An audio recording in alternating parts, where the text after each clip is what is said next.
चलिए, जय हिंद। आज आपके लिए मैं हिंदी का सेकेंड लेसन उसने कहा था जो बहुत ही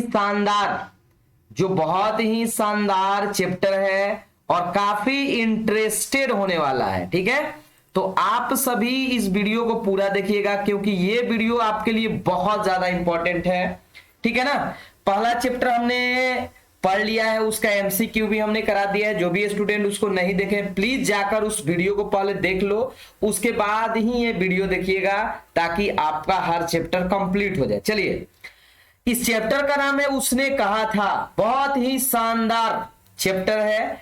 इसके लेखक का नाम पहले समझिए, Chandradhar Sharma Guleri. Chandradhar Sharma Guleri is the writer of, ठीक है ना, उसने कहा था। समझिए, सबसे पहले राइटर के बारे में हम लोग जानते हैं। चंद्रधर शर्मा गुलेरी का जन्म हुआ था 7 जुलाई 1883 को। ठीक है, उसके बाद इनका निधन का यदि बात किया जाए तो इनका निधन हुआ है, आप देख सकते हो, ठीक है, स्क्रीन के ऊपर है 12 सितंबर 1922, यानी इनका लाइफ टाइम है 1883 से लेकर 1922 तक। ठीक है। अच्छा, चंद्रधर शर्मा गुलेरी का जन्म स्थान इनका जयपुर राजस्थान में हुआ था। ठीक है। चंद्रधर शर्मा गुलेरी का मूल निवास, यानी ये कहां के थे, गुलेर नामक ग्राम जिला, ठीक है, कांगड़ा, समझिए जरा, हिमाचल प्रदेश। अगर मूल निवास का बात किया जाए ना, गुलेर नामक ग्राम, गुलेर से आप गुलेरी याद रख सकते हो। ठीक है ना। गुलेर नामक ग्राम मतलब गांव का नाम कौन सा था जहां इनका मूल निवास था, तो गुलेर नामक। ठीक है, जिला कांगड़ा और हिमाचल प्रदेश में है, जो हिमाचल प्रदेश में है। ठीक है, इनका जन्म स्थान हम देख चुके हैं जयपुर, लेकिन मूल निवास का बात किया जाए तो गुलेर नामक जो ग्राम का नाम है, गांव का नाम है, जिला कांगड़ा, हिमाचल प्रदेश। तो इससे 2 से 3 क्वेश्चन आपका फिक्स है कि एमसीक्यू में पूछेगा ही पूछेगा। जैसे ही हम लोग चैप्टर को कंप्लीट करेंगे उसके कुछ देर बाद ही हम इसको भी कंप्लीट कर लेंगे, मतलब एमसीक्यू को कंप्लीट करेंगे, ताकि आपको समझ में आ जाएगा कि किस टाइप से क्वेश्चन, एक नंबरिया क्वेश्चन जिसको हम लोग बोलते हैं, पूछा जाता है। ठीक है, तो इनका जन्म हम लोग देख लिए 7 जुलाई 1883, मृत्यु देख लिए, निधन देख लिए। ठीक है, 12 सितंबर 1922 इनका जन्म स्थान जयपुर राजस्थान, लेकिन मूल निवास का अगर बात किया जाए तो गुलेर नामक, गुलेर से इनका गुलेरी याद रखिएगा। ठीक है, गांव का नाम जिला कांगड़ा, हिमाचल प्रदेश। चलिए आते हैं हम लोग अगले लाइन में, इनके बारे में क्या कहा जा रहा है। सबसे पहले देखिए, अगर इनके कहानियां का बात किया जाए, कौन कौन कहानियां लिखे हैं, तो देखिए, सुखमय जीवन, बुद्धू का कांटा, उसने कहा था, यानी ये भी एक कहानी ही है। यहां से हम लोग को पता चला, आपसे पूछेगा उसने कहा था क्या है, कहानी है, निबंध है। ठीक है, तो आपको बताना है कि यह एक स्टोरी है, यह एक कहानी है। हालांकि इन्होंने निबंध भी लिखा है, कछुआ धर्म, पुरानी हिंदी, भारतवर्ष, दीवाना, प्रिय, डिंगल, ये इनके कुछ निबंध हैं, महत्वपूर्ण निबंध है। ठीक है, और ये इनकी कहानी है जो हम पढ़ लिया, सुखमय जीवन, बुद्धू का कांटा, उसने कहा था, और उसने कहा था उसमें से शानदार एक कहानी है जो हम लोग अभी पढ़ने वाले हैं। तो इनका जन्म, मृत्यु हम लोग पढ़ लिए। अब इनके रचनाएं के बारे में हम लोग सीख रहे हैं कि कहानी, मतलब कहानी कौन कौन लिखे हैं, निबंध कौन कौन लिखे हम लोग देख लिए, कछुआ धर्म, पुरानी हिंदी, भारतवर्ष, देवाना, ठीक है, देवाना, प्रिय, डिंगल। ठीक है, तो ये निबंध है। चलिए अगला हम लोग स्टेप पढ़ते हैं। इसमें आपको बताया गया है कुछ ऐसे इंपॉर्टेंट हम लाइन को लिए जो मेन लाइन है। ठीक है ना। चलिए तो हम लोग स्टार्ट करते हैं इस कहानी का। बहुत ही ध्यान से इसको पढ़िएगा और कमेंट करके एक बात बताइएगा कि आपको ये कैसा लगा। चलिए, उसने कहा था एक दिव्य प्रेम और एक युद्ध की कहानी भी है, यानी दिव्य प्रेम, समझ रहे हैं ना, और एक युद्ध की कहानी है। ये पूछ सकता है कि ये क्या है, तो ये दिव्य प्रेम है, दिव्य प्रेम की कहानी है, और एक साथ ही साथ युद्ध की भी कहानी है। ठीक है, इतना ये 2 लाइन आपको याद रखना है कि उसने कहा था एक दिव्य प्रेम है और एक युद्ध की कहानी है। चंद्रधर शर्मा, ठीक है, गुलेरी ने हमारे समक्ष एक दिव्य प्रेम को उजागर किए हैं।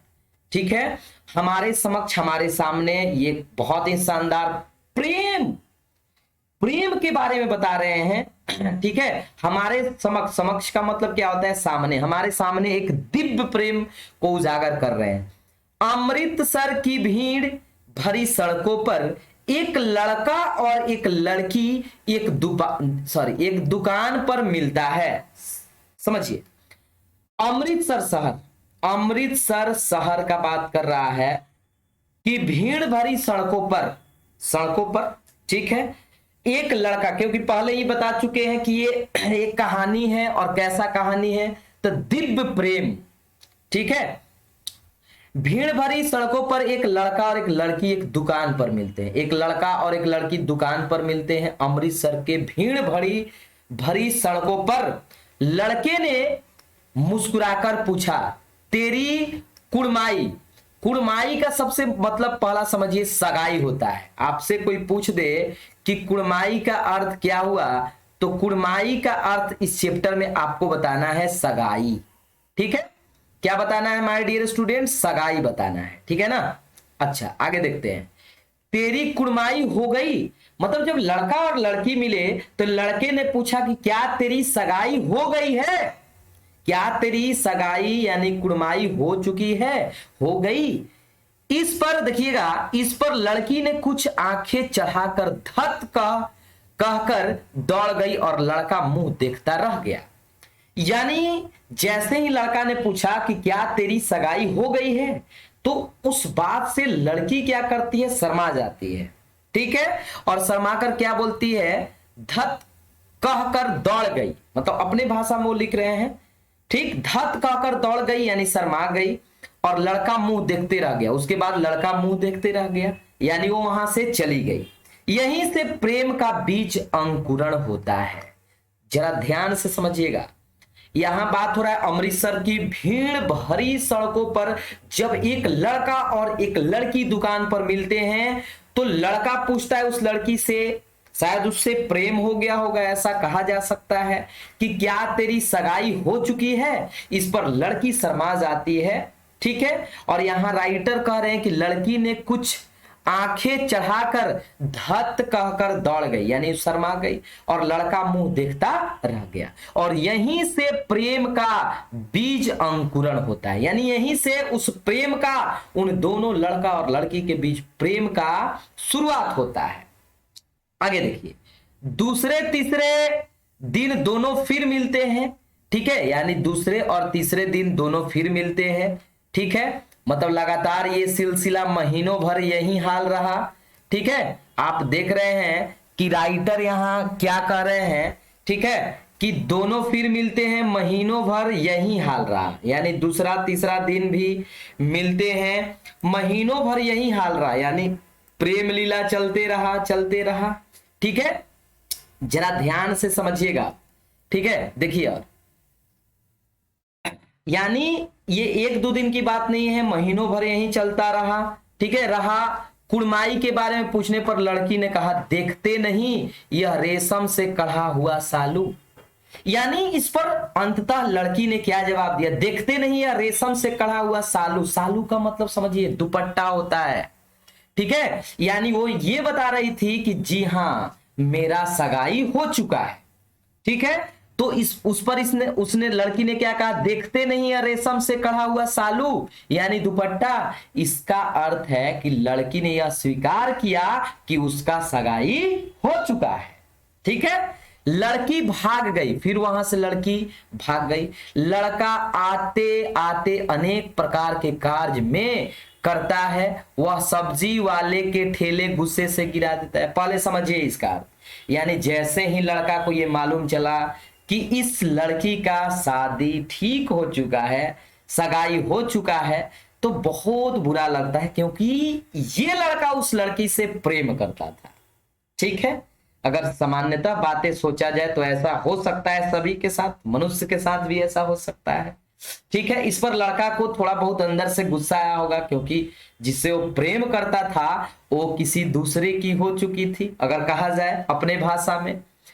तो देखिए क्या हुआ कि लड़का आते आते अनेक प्रकार के कार्य रास्ते में करता है, यानी जो नहीं करना चाहिए, क्योंकि वो गुस्सा में होता है। वह सब्जी वाले के ठेले गुस्से से गिरा देता है। ये गुस्सा क्यों? जाहिर सा बात है कि आप लोग समझ गए होंगे, ठीक है, क्योंकि वो एक्सपेक्ट नहीं किया था कि इसका सगाई। देखिए अगर एज पूछ दे उस शुरुआती एज में, तो लड़की 8 वर्ष की थी और लड़का 12 वर्ष का था, ठीक है।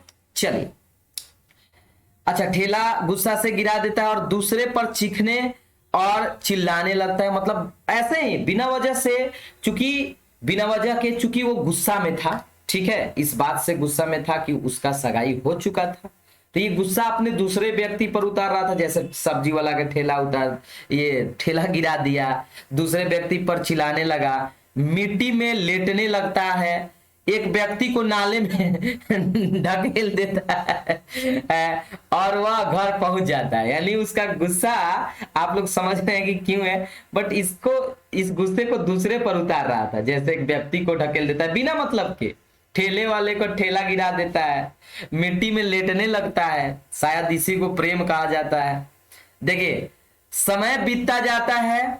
25 वर्ष बाद वह लड़का, जिसका नाम लहना सिंह था, अब समझिए उस लड़के का नाम, जो प्रेम करता था, उस लड़के का नाम क्या था? लहना सिंह था, ठीक है। वह भारतीय सैनिक अंग्रेजों के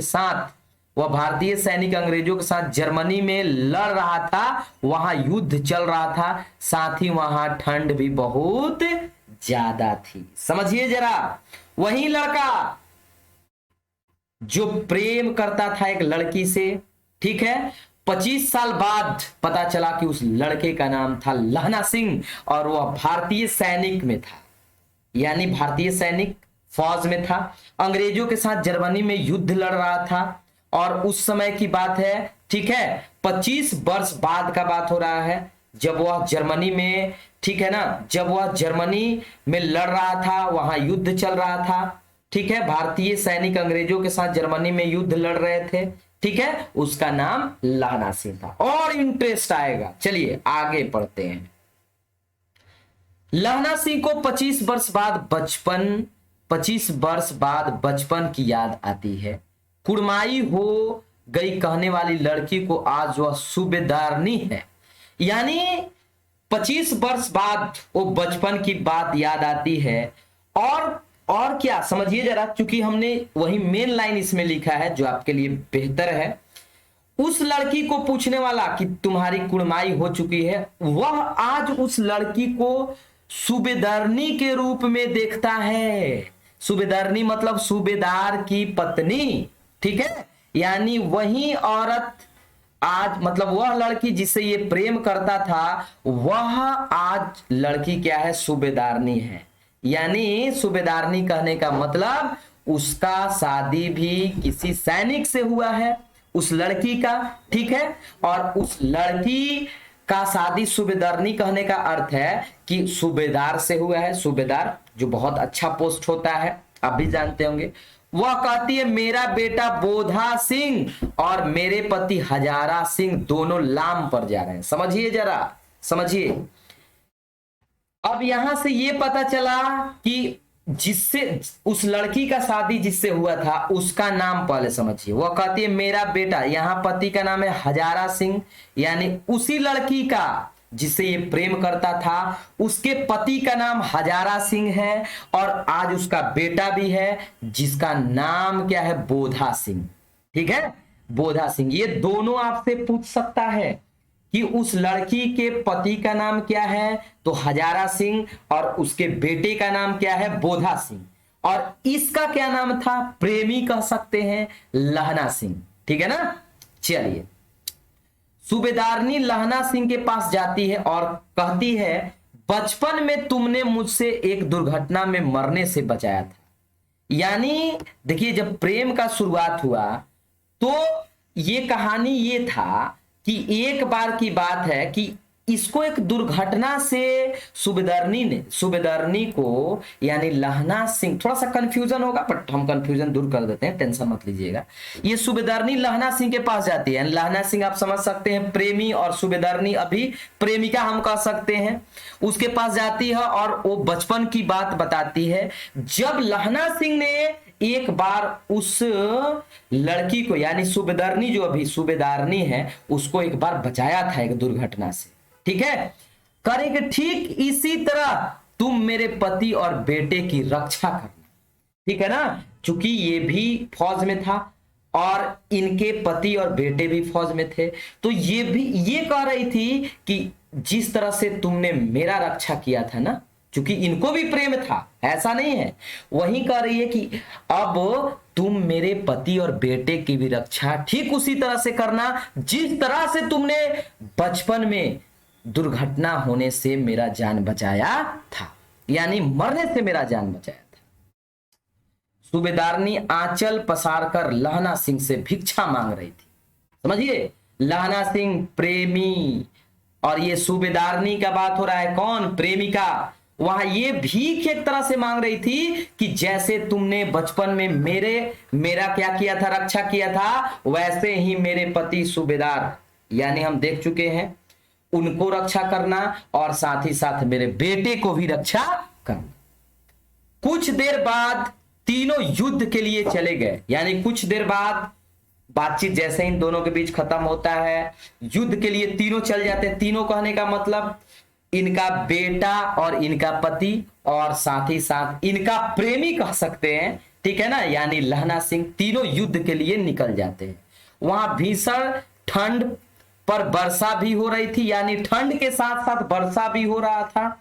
बोधा सिंह को ठंड लग रहा था, बोधा सिंह समझिए, लहना सिंह बुखारग्रस्त बोधा सिंह को अपनी जर्सी उड़ा देता है, यानी बोधा सिंह हमने पहले पढ़ा है। बोधा सिंह कौन था जी, आप यहां समझने का कोशिश कर सकते हो, ठीक है। बोधा सिंह कौन था, तो इनके बेटे का नाम था, ठीक है, बोधा सिंह, और उसे बुखार था। तो ये बताया जा रहा है कि बोधा सिंह को ठंड लग रहा था, लहना सिंह बुखारग्रस्त बोधा सिंह को अपनी जर्सी उड़ा देता है, यानी उसका रक्षा करता है। कुछ देर बाद लहना सिंह देखता है कि जर्मन सिपाहियों ने धावा बोल दिया, यानी कुछ देर बाद, ठीक है, लहना सिंह देखता है कि जर्मन सिपाहियों ने धावा बोल दिया, यानी युद्ध कर दिया, युद्ध छिड़ गया, दोनों तरफ गोलियां चलती है और एक गोली बोधा सिंह को लगने वाली थी लेकिन लहना सिंह को लग गया।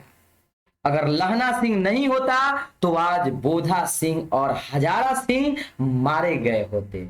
इस तरह से आप सोच सकते हो कि दोनों यानी लहना सिंह, ठीक है, नहीं होता तो आज बोधा सिंह और हजारा सिंह, बोधा सिंह यानी उसका बेटा, ठीक है, और हजारा सिंह उसका पति, दोनों इस युद्ध में मारे गए होते, लेकिन ये गोली लहना सिंह अपने सीने पर उतार देता है, ठीक है, क्योंकि वहीं सूबेदारनी ने भीख मांगा था कि जिस तरह से तुमने मेरा रक्षा किया था उसी तरह से तुम मेरे पति का और मेरे बेटे का रक्षा करना। इस तरह से उसने उनके बेटे और पति का रक्षा किया और गोली अपने सीने पर क्या कर दिए, उतार दिए, यानी खुद को कहिए तो गोली अपने सीने पर उतरवा दिए और ये खुद क्या हो गए, मर गए, ठीक है। देखिए घायलों को लेने के लिए गाड़ियां आती है, लहना सिंह पिता और पुत्र दोनों को गाड़ी पर चढ़ा देता है और खुद नहीं जाता है। वह कहता है कि अगर तुम सूबेदारनी को चिट्ठी लिखोगे तो यह लिख देना कि उसने कहा था वह मैंने कर दिया। देखिए यही इस चैप्टर का मेन लाइन है, लहना सिंह पिता और पुत्र दोनों को गाड़ी पर चढ़ा देता है, यानी गोली लगने के बाद पुत्र और पति दोनों को सुरक्षित गाड़ी पर चढ़ा देता है, लेकिन खुद नहीं जाता है। लेकिन एक बात क्या कहता है जी कि अगर तुम सूबेदारनी को चिट्ठी लिखोगे, सूबेदारनी आप समझ रहे हैं ना, यानी इनका प्रेमिका, लहना सिंह की प्रेमिका, ठीक है, तो उसको ये लिख देना कि उसने कहा था वह मैंने कर दिया, कि जो उसने कहा था क्या कहा था जी कि तुम मेरे बेटे और पति का रक्षा करना, ठीक है। उस मतलब उस बात को मैंने अमल किया है, वह बात मैंने फॉलो किया, वह मैंने कर दिया है। गाड़ी चली जाती है, लहना सिंह खून से लथपथ हुआ रहता है। वह वजीरा से कहता है कि वजीरा पानी पिला दे। बचपन की सारी स्मृतियां साफ होकर आई, ठीक है। आप समझ सकते हैं, ठीक है, कि वह वजीरा से कहता है, वजीरा यानी वहीं पर हेल्प करने वाला व्यक्ति, कि पानी पिला दो, खून से लथपथ रहता है, ठीक है। और वह बचपन की सारी स्मृतियां साफ होकर आई है। यानी हम लोग इस कहानी से ये यहां तक समझे, लहना सिंह के घाव से लगाकर खून बह रहा था, सॉरी, लहना सिंह के घाव से लगाकर खून बह रहा था, और कह भी रहा था कि वजीरा पानी पिला दे, उसने कहा था। और इस प्रकार कुछ देर बाद लहना सिंह की मृत्यु हो जाती है। यानी वह क्या कहता है, पानी पिला दो वजीरा से, ठीक है ना। लेकिन कुछ देर बाद लहना सिंह की मृत्यु हो जाती है। अतः इस प्रकार हम कह सकते हैं कि उसने कहा था, कहानी में वीरता, त्याग और प्रेम नजर आता है, ठीक है ना। इस कहानी में वीरता भी है, क्योंकि वीरता प्रकार से ये मरता है, त्याग भी है और प्रेम नजर आता है। काफी इंटरेस्टिंग लगा। कैसा कहानी आपको लगा, एक बार जरूर कमेंट में बताइएगा। हम देख लिए कि लहना सिंह अंततः मृत्यु उनका हो जाता है, क्योंकि जो गोली, ठीक है, उनके पति और बेटे पर चली थी, वह गोली लहना सिंह खुद खाकर मर गया, ठीक है। यानी इस प्रकार से उसने कहा था, जो भी कहा था, यानी जो बात इनकी प्रेमिका कही थी, उस बात को यह निष्ठा पूर्वक फॉलो किए, ठीक है। चलिए, तो आप कमेंट करके बताइए कि आपको कितना बेहतर समझ में आया। तुरंत हम इसका ऑब्जेक्टिव भी करेंगे। चलिए, जय हिंद, जय भारत।